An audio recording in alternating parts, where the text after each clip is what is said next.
तुका म्हणे ज्याचे तोची एक जाण, भक्तीचा महिमान साधू जाणे. कारण भक्तीचा महिमा कोण जाणू शकतो? जो भक्त झालेला आहे.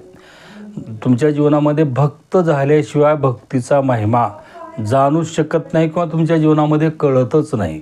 हेच महाराजाला या अभंगामधून सांगायचं आहे. कारण उत्तर दिलेलं आहे महाराजांनी. वरील 3 चरणामध्ये महाराजांनी उदाहरणं दिलेली आहेत.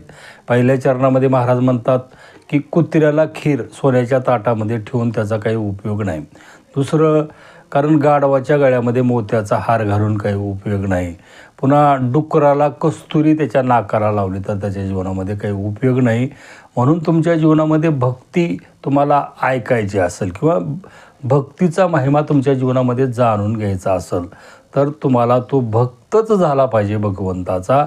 त्याच्याच मुखावाटं तुमच्या जीवनामध्ये भक्तीचा महिमा ऐकावा असं महाराज सांगतात. रामकृष्ण हरी.